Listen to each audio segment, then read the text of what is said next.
o nosso culto, vamos agradecer a Deus por tudo que Ele tem feito em nossas vidas. Senhor, nós te louvamos, nós te agradecemos. Oh, Senhor, por tudo que você tem feito por nós. Que você tem nos guardado, que você tem nos sustentado nas tuas poderosas mãos. Oh Deus, pela tua fidelidade, Senhor, pelo teu amor, Pai, por tudo mesmo que o Senhor tem feito em nosso meio. Porque tu és fiel, porque tu és maravilhoso, porque tu és santo. Como é bom poder adorar o Senhor, como é bom poder entoar louvores a Ti, como é bom poder agradecer ao Senhor.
Tua majestade é real, tua voz ecoa em meu ser. O que eu mais quero é te ver, vivo com glória e poder.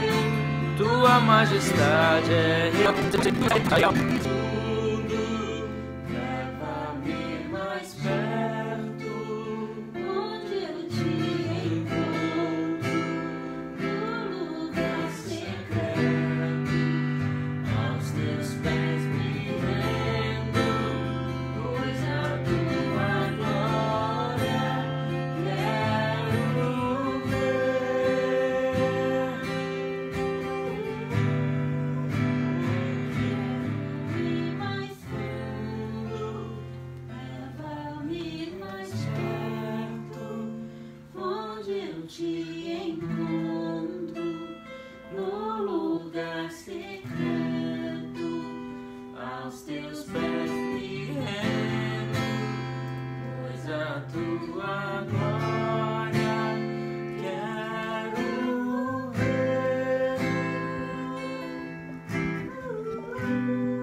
Graça e a paz de nosso Senhor e Salvador Jesus Cristo, a todos nossos amados irmãos, a todas nossas amadas irmãs, a igreja do Senhor, a igreja que Ele, por amor, se entregou por ela e comprou com o seu precioso sangue. A igreja dos redimidos, dos resgatados, aqueles que, como Apocalipse 1:6 fala, Ele nos amou e com seu sangue nos libertou de nossos pecados e nos constituiu reino, sacerdócio para servir ao seu Deus e Pai. Essa geração eleita, esse sacerdócio real, essa nação santa, essa propriedade exclusiva do Senhor nosso Deus. Essa igreja é constituída de adoradores que adoram o Pai em espírito e verdade, que foram achados por Ele.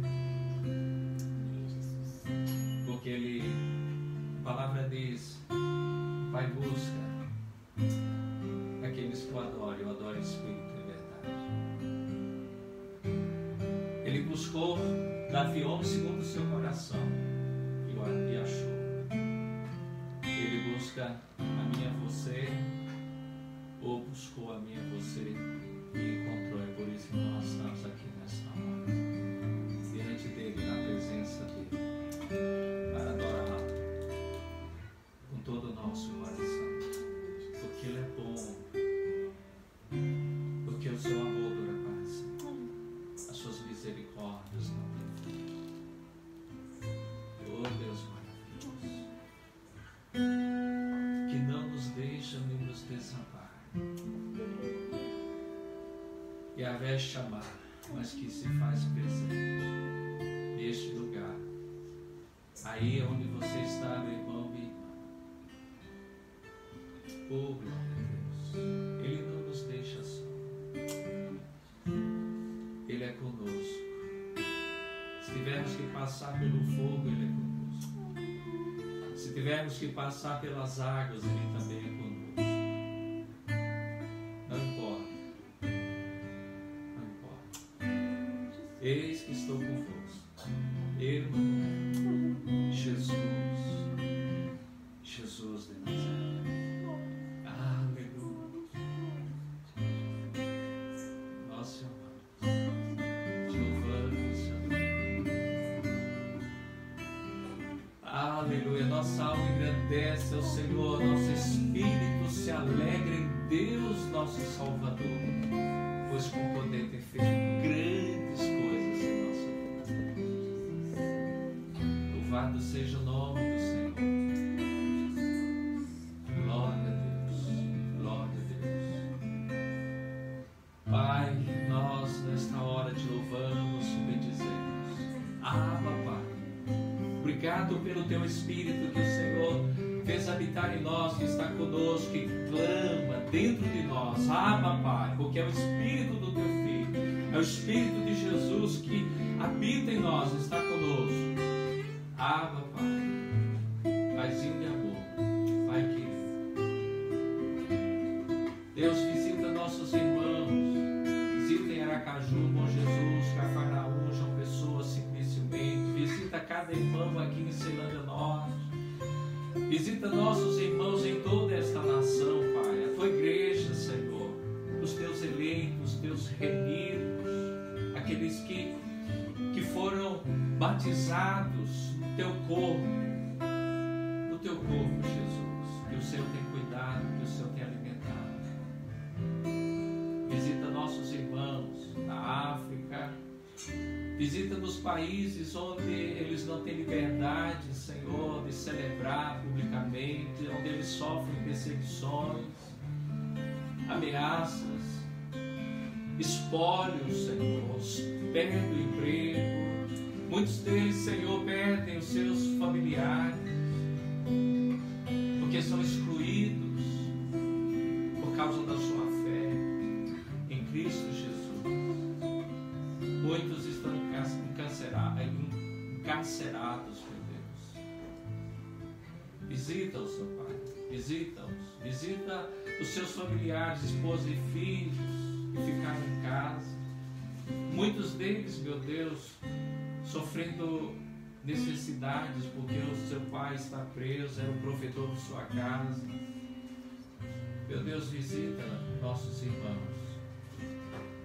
Oh Deus, a igreja perseguida em toda parte, Senhor, visita. Visita, Senhor, e visita todo o teu povo e livra, Senhor, desse mal que assola toda a terra. Visita, Senhor. Guarda debaixo das tuas asas, sob a tua mão poderosa, e guia com os teus olhos, Senhor. Guia, Senhor, a cada um. Traz conforto, consolo, traz paz, traz alegria no coração e derrama mais do teu amor no coração de cada um pelo teu Espírito Santo que o Senhor fez habitar em nós. Derrama mais e mais do teu amor, como está, Senhor, em Romanos 5:5. Porquanto o amor de Deus é derramado em nosso coração pelo Espírito Santo que nos foi dado, otorgado, Senhor. Toma em tuas mãos, Senhor. E dá-lhes coragem, dá-lhes força, dá-lhes ousadia, Senhor, para continuar pregando, testemunhando, falando do teu amor. Supre também as necessidades de cada um deles, Pai, em todas as áreas, para o louvor e a glória do teu nome. Venha sobre esta nação, Brasil, teu reino, e seja feita a tua vontade como nos céus. Oh Deus maravilhoso, abençoa o nosso presidente. Dá-lhe sabedoria, dá-lhe coragem, dá-lhe força, dá-lhe firmeza, perseverança em fazer o que é certo, Senhor, em fazer aquilo que é a vontade do Senhor para o seu governo e para esta nação desses dias, sob o seu governo, Pai. Inclina o coração dele para o querer do Senhor, como está em Provérbios 21, versículo 1. O Senhor inclina o coração do rei para o querer do Senhor. Assim, Pai, nós te pedimos. Une ao temor do teu nome, a justiça, a santidade, a integridade, a retidão, Senhor. Esteja, Senhor, o coração dele unido, Pai. Em nome do Senhor Jesus. E pelo poder do Senhor, arranca do legislativo, do executivo, do judiciário. Ó Deus, todo aquele, Senhor, que não honra, não corresponde ao cargo, à autoridade, Senhor, que lhes foi dada. Em nome do Senhor Jesus. Em nome do Senhor Jesus. Aquele que se deixou corromper, que é agente de corrupção, arranca, remove, limpa, traz cura e libertação sobre esta nação, para o louvor e a glória do teu nome, Pai. Em nome do Senhor Jesus é que oramos e te agradecemos. Seja conosco agora, nos dando ouvidos abertos, olhos também, Senhor, para que possamos contemplar o quanto a tua palavra é boa, é preciosa. Abre também o nosso entendimento para entender a realidade da tua palavra. Prospera ela na nossa vida e produz ela o fruto que agrada ao Senhor. O fruto que traz louvor, honra e glória ao teu nome, Pai. E nós te agradecemos, nós te louvamos e nós te bendizemos. Em nome do teu Filho amado, nosso Senhor e Salvador Jesus Cristo. Amém e amém. Graças a Deus. Graças a Deus. Quero compartilhar a cada domingo. Eu não sei se eu falo, mas para mim mesmo eu falo que vai ser breve, e quando eu vejo o tempo já está quase se terminando. Mas eu penso que hoje eu vou tomar todo o tempo do nosso, que a nossa live permite. Espero ser breve. Eu quero ler e compartilhar com os irmãos aquilo que creio Deus quer nos ensinar nesta hora. Na carta, no livro de Apocalipse, né? No capítulo 3, a partir do versículo 14, que é a carta à igreja de Laodiceia. A última carta que o Senhor Jesus pede para que João escreva e seja enviada às 7 igrejas da Ásia. Então esta é a última, a 7ª carta. Ao anjo da igreja em Laodiceia escreve: estas coisas diz o Amém, a testemunha fiel e verdadeira, o princípio da criação de Deus. Conheço as tuas obras, que nem és frio nem quente. Quem dera fosses frio ou quente. Assim, porque és morno e nem és quente nem frio, estou a ponto de vomitar-te da minha boca. Pois dizes: estou rico e abastado e não preciso de coisa alguma, e nem sabes que tu és infeliz, sim, miserável, pobre, cego e nu. Aconselho-te que de mim compres ouro refinado pelo fogo para te enriqueceres, vestiduras brancas para te vestires, a fim de que não seja manifesta a vergonha da tua nudez, e colírio para ungir os olhos, a fim de que vejas. Eu repreendo e disciplino a quantos amo. Sê, pois, zeloso e arrepende-te. Eis que estou à porta e bato. Se alguém ouvir a minha voz e abrir a porta, entrarei em sua casa e cearei com ele e ele comigo. Ao vencedor dar-lhe-ei sentar-se comigo no meu trono, assim como também eu venci e me sentei com meu Pai no seu trono. Quem tem ouvidos, ouça o que o Espírito diz às igrejas. Amém. Graças a Deus pela sua palavra viva e eficaz. Palavra poderosa de Deus para a nossa vida. Tremenda. Esta leitura que acabamos de fazer da palavra do Senhor eu pensei bem distintamente dois pontos para nós. Uma advertência de Deus para nós. Deus nos advertiu na sua palavra. Então, a palavra de advertência da parte do Senhor para nós. E um outro ponto que é uma palavra de encorajamento da parte de Jesus para nós. Quando me refiro à advertência, me veio à mente há pouco tempo a lembrança de que quando Paulo escreve a sua primeira carta à igreja de Corinto, no capítulo 10, ele vai mencionar no início do capítulo 10 alguns eventos que aconteceram no Êxodo, ali na caminhada da nação de Israel, no deserto. E ele diz que aquelas coisas sobrevieram à nação de Israel para exemplo e foram escritas para a nossa advertência. Então foram fatos que ocorreram durante a caminhada, o êxodo, a peregrinação de Israel até a terra prometida, da saída do Egito à terra prometida, e que foram registradas, esses eventos foram registrados, foram escritos para a nossa advertência, para nós, como Paulo diz, a quem sobreveio os tempos do fim. Então foram fatos, falo de realidade, eventos que aconteceram. E aqui nós estamos diante de um fato também. Aqui não é, apesar de haver toda uma linguagem simbólica, onde não vou entrar em comentário com relação à carta em si, à cidade, essa relação, essa analogia, essa parábola, entre a aplicação dessa parábola entre a cidade e a igreja, né? Que tem essa relação direta, a cidade de Laodiceia, onde a igreja local está, em Laodiceia, e essa analogia da cidade e a realidade da vida da igreja.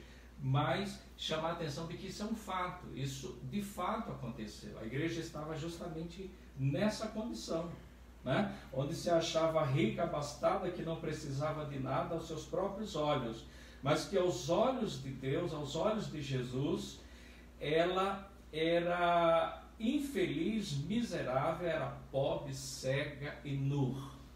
Essa era a condição da igreja.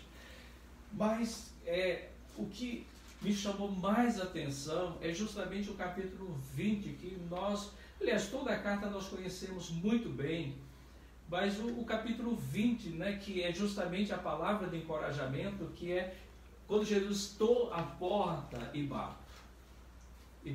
Se alguém ouvir a minha voz e abrir a porta, estarei em sua casa e cearei com ele e ele comigo. Essa palavra de encorajamento, depois a gente vai falar sobre ela, mas pensando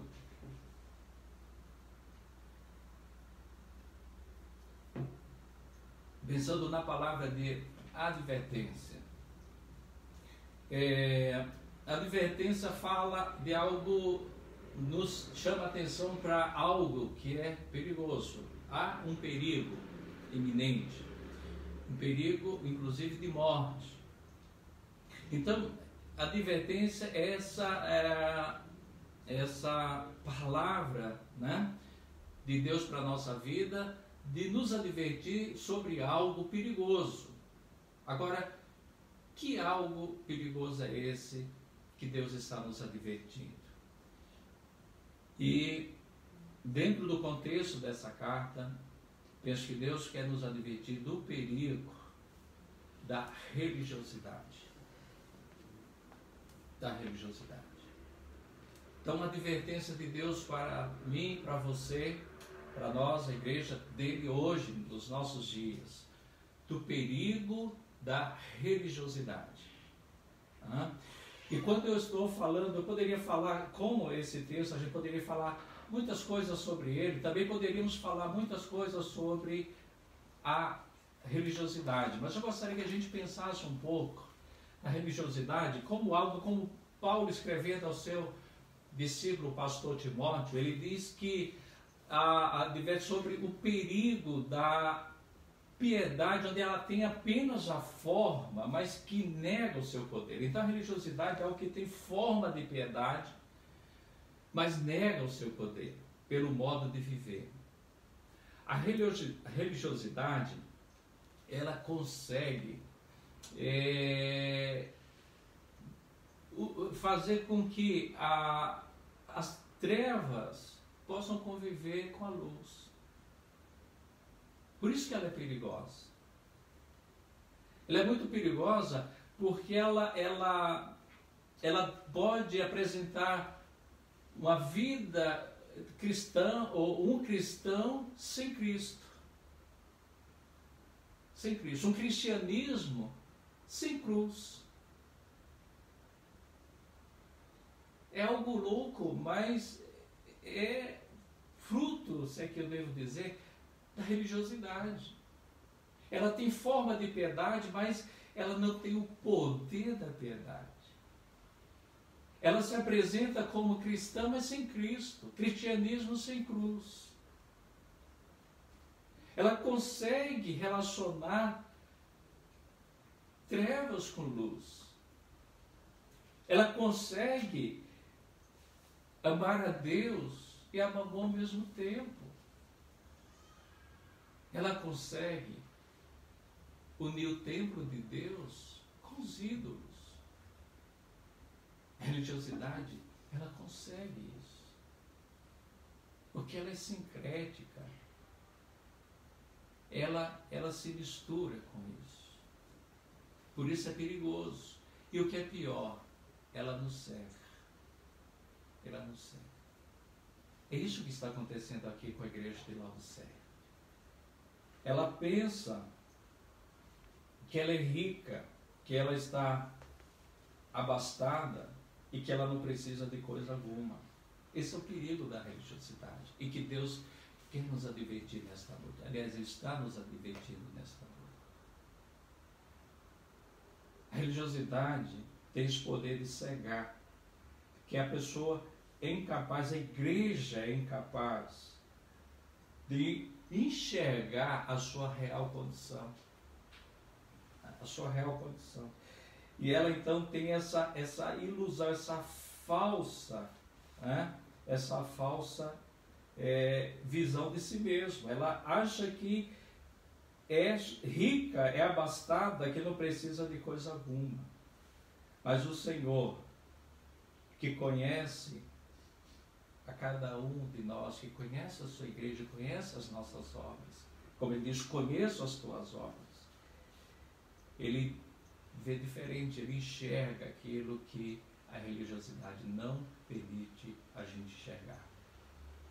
E ele diz, não, ao invés de você estar rica, abastada e não precisar de coisa alguma, você é miserável, você é infeliz, você é miserável, você é pobre, cega e nu. E o texto do versículo 20, quando de Jesus, estou à porta e bato, mostra exatamente isso, o perigo da religiosidade, porque pensa estar em Cristo e não está. É cristão sem Cristo, é cristianismo sem cruz, é piedade sem o poder da piedade, é apenas forma, aparência. É algo, a religiosidade é algo humano, é a religião humana, ela é terrena, ela é animal, ela é diabólica. Ela é diabólica. Eu diria que é a religião do diabo, do inimigo da nossa vida. Porque ela é sutil, ela é sutil, ela é falsa, ela é enganosa. E Deus nos adverte sobre esse perigo. Imagine você, eu estive pensando aqui no versículo 20, estou à porta e bato. E pensando nesse perigo da religiosidade. E pensando numa imagem para talvez nos ajudar a entender melhor isso. Pensando em nós, nosso contexto, pensei em nós mesmos, como igreja local. Imagine a estrutura do nosso culto, como acontece, Então nós chegamos ali, em nosso local de celebração, no nosso prédio, e aí nós já temos a nossa estrutura pronta. Então nós temos nosso período de louvor, nós temos o nosso período de entregar os nossos dízimos e ofertas, nós oramos, nós então pregamos a palavra, refletimos sobre a palavra, lemos, proclamamos, pregamos a palavra, refletimos sobre a palavra, nós temos a nossa estrutura. Agora imagine nós fazermos tudo isso e Jesus lá fora.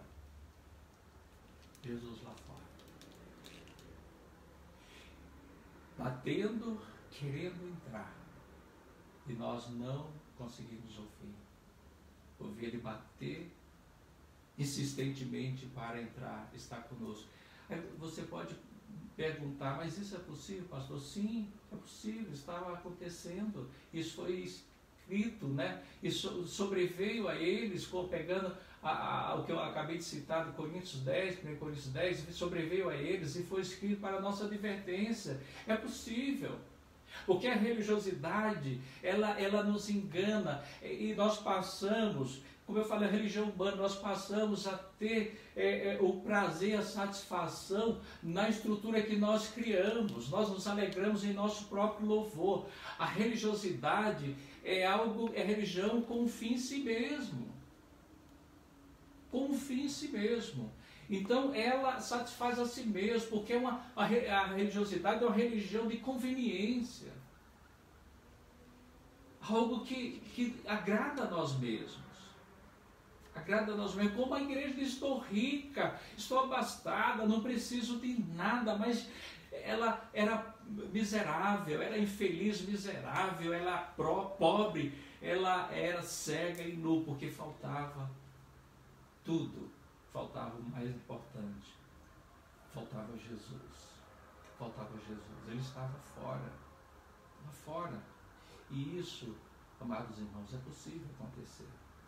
Então a gente se satisfaz religiosamente com a nossa própria estrutura. Nós temos bom equipamento de som, nós temos bons músicos, nós temos bons cantores, nós temos lindas canções, então nós cantamos, nos alegramos, nos emocionamos, choramos, nós damos aleluia, glória a Deus, nós trazemos nossos dízimos de oferta, Deus tem nos abençoado, então nós trazemos, nós lemos a palavra, ficamos, que palavra abençoada, glória a Deus, e foi uma bênção, pastor, e aquela coisa toda, mas sem Cristo, é cristão sem Cristo.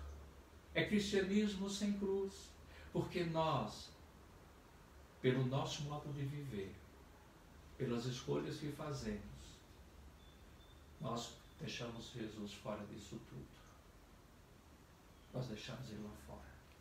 Daqui a pouco eu vou ler o texto que está em Lucas 24, que pode nos ajudar a entender melhor isso, o que eu estou acabando de falar. Meus irmãos, pode parecer loucura, pode parecer impossível, mas Deus está nos advertindo desse grande perigo da religiosidade. Essa é a advertência de Deus para nós. O perigo da religiosidade.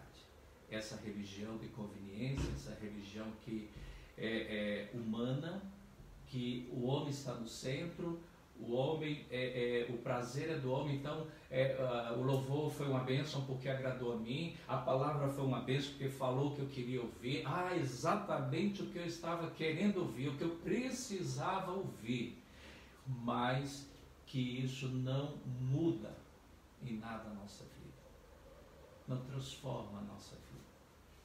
As nossas atitudes, as nossas escolhas continuam as mesmas de antes. Então isso é muito perigoso. Isso é muito perigoso. Porque Jesus está fora disso tudo. Está fora disso tudo.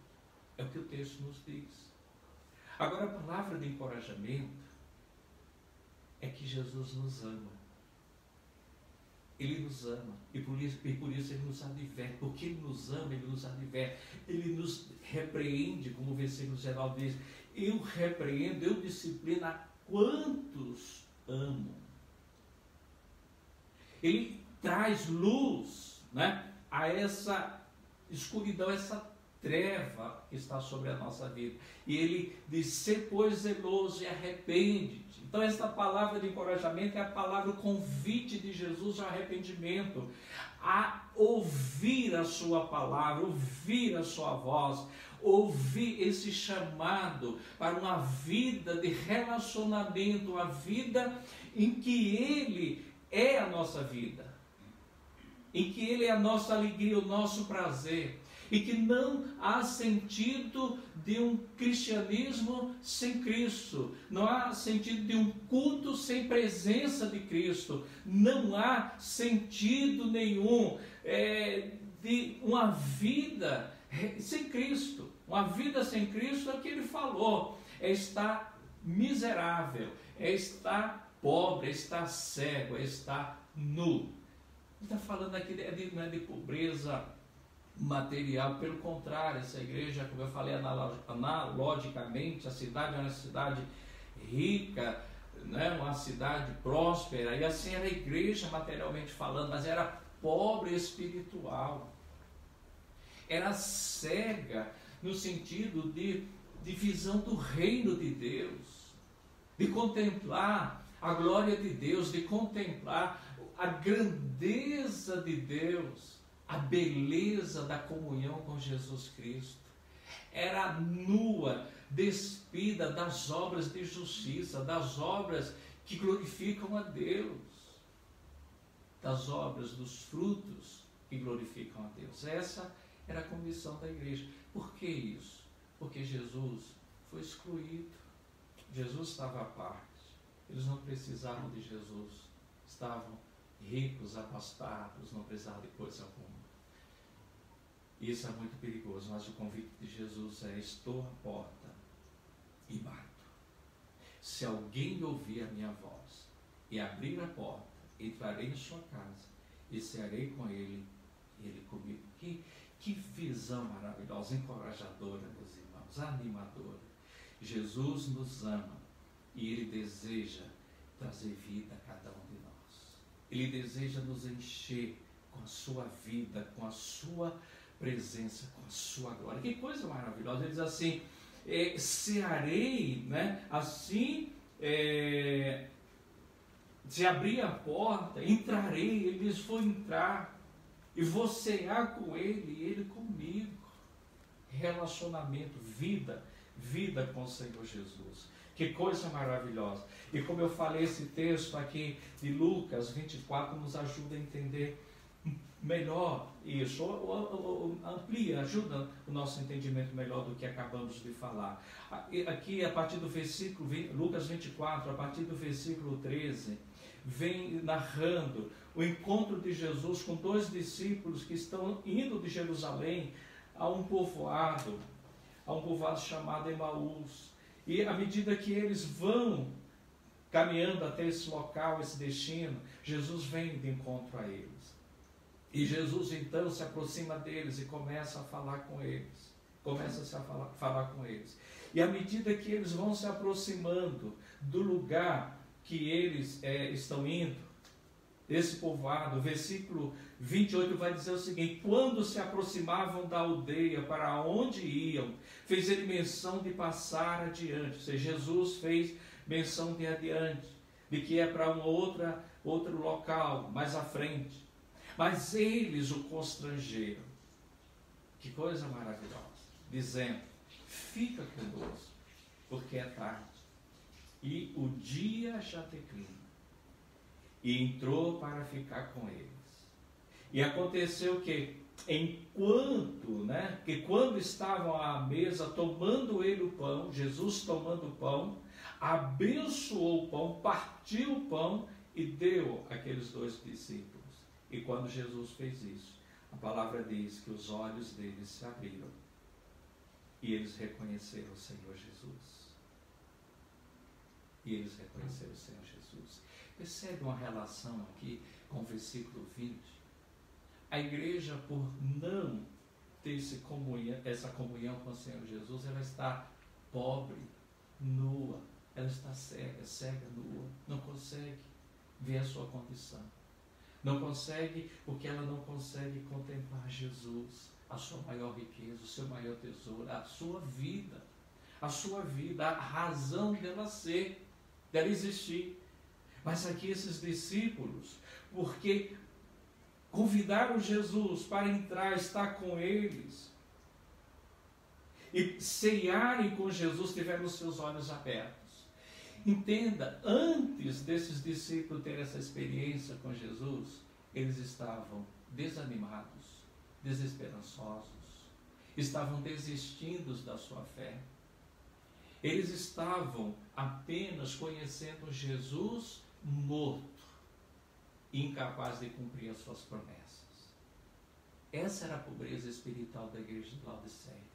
Essa era a pobreza desses dois discípulos antes desse encontro, de estar à mesa com o Senhor Jesus. Percebe o que Jesus está falando? Se estou à porta e bato, se alguém ouvir a minha voz, abrir a porta, eu vou entrar, ceiar com ele, ele comigo. Quando isso acontece, os olhos são abertos.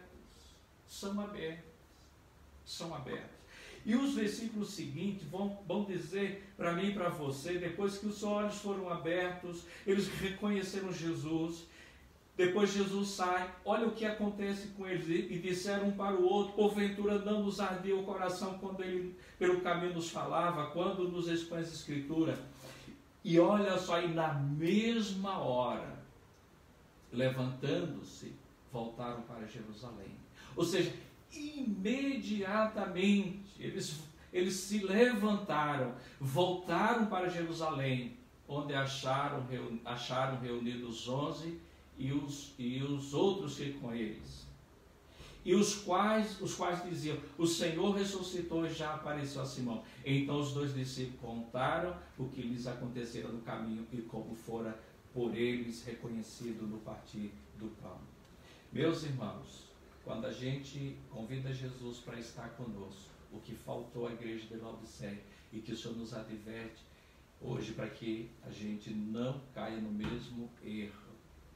Quando Jesus está à mesa conosco e ceia conosco e nós com Ele, nossos olhos são abertos. E nós, imediatamente, caminhamos dentro do propósito de Deus para a nossa vida.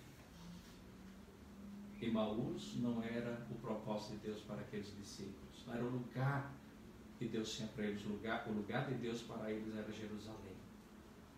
E quando eles tiveram os olhos abertos, a sua vida foi restaurada, a sua visão foi restaurada, e eles então voltam imediatamente para Jerusalém.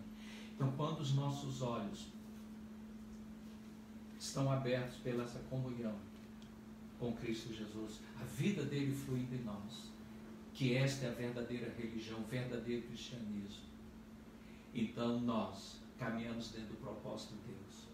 Nós temos o testemunho autêntico e cheio de autoridade, o que não acontecia com a igreja de Laodiceia. Estava nua, sem essas obras de justiça, sem testemunho, sem autoridade em testemunhar do Senhor Jesus. Mas aqueles tinham, porque eles voltam para Jerusalém, e eles dizem assim, então os dois contaram o que lhes acontecera no caminho, e como fora por eles reconhecido no partir do pão.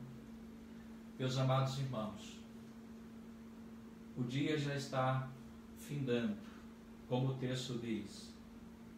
Eles o constrangeram, dizendo, fica conosco, porque é tarde e o dia já declina. Não só ouvir o Senhor nos chamar para estar com Ele, mas nós, a semelhança desses dois discípulos, insistir com Jesus. A palavra diz que eles insistiram, o constrangeram, convidaram. Vem, Senhor Jesus, fica conosco, fica conosco, fica conosco, porque o dia já declina. Nós somos essa geração dos fins do tempo, o dia já está findando. Então vamos insistentemente convidar, vem Jesus, fica conosco, faz morada aqui em meu coração, habita. Entra Jesus, toma o lugar que é teu, assenta no trono do meu coração, reina sobre mim, santifica o nome de Jesus no seu coração, como Pedro descreve na sua primeira carta, capítulo 3, versículo 15. Antes santificai a Cristo como Senhor no vosso coração. É isso, meus irmãos. Só isso pode nos livrar do perigo da religiosidade. Só isso. Uma vida de íntima comunhão com Jesus, onde Jesus está à mesa conosco, onde nós ceiamos com Ele e Ele conosco, e aí nós podemos ver melhor, enxergar, ver. Aí nós estamos enriquecidos pela vida dele. Nós temos um testemunho revestido de autoridade, alegria de falar de Jesus, alegria de compartilhar Jesus. Aí nós vamos andar no propósito de Deus para a nossa vida, em nome do Senhor Jesus. Pai, muito obrigado por esta hora, pela tua palavra. Espírito Santo, completa aquilo que não foi falado no coração de meu irmão, de minha irmã, em meu coração também completa. Continue ministrando a nossa vida e que esta palavra produza o fruto que glorifica a Deus em nossa vida. Ó Senhor amado, vem Jesus, vem estar conosco, vem estar à mesa, vem, Senhor, assentar-se no trono do nosso coração, vem habitar em nosso coração por meio da fé. Vem, Senhor, vem nos encher da tua vida, vem ser a nossa vida, a nossa riqueza, vem encher todo o nosso ser com a tua presença gloriosa, Senhor. Oh Deus, nós te agradecemos, te louvamos. E agora, Pai, vamos participar da mesa do Senhor, a mesa gloriosa, da presença gloriosa do Senhor Jesus. Abençoa o pão que vamos comer, corpo do Senhor Jesus, o cálice que vamos beber, o sangue do Senhor Jesus. Abençoa, Senhor. Abençoa todo aquele que vai comer e beber. Abençoa também todo aquele que ainda não irá comer nem beber. Abençoa toda a tua igreja, para a tua glória, Pai. Em nome de Jesus oramos. Amém. Pode participar do pão e do cálice, corpo e sangue do Senhor Jesus.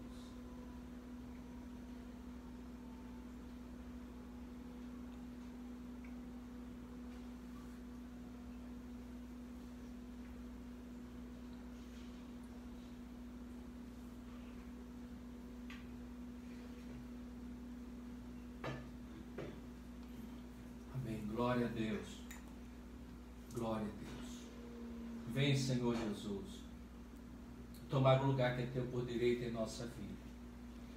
Vem ser Senhor soberano, Rei soberano, dono da nossa vida.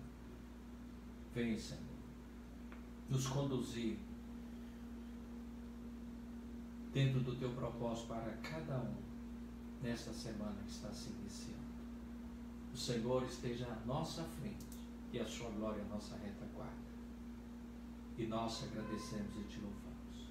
Que a graça do Senhor Jesus, o amor de Deus e a comunhão do Espírito Santo sejam realidade presente na vida dos teus filhos e filhas, de todo o teu povo, sobre toda a terra, Pai. No nome do Senhor Jesus oramos agradecidos. Amém e amém. Graças a Deus. A graça e a paz, meus irmãos.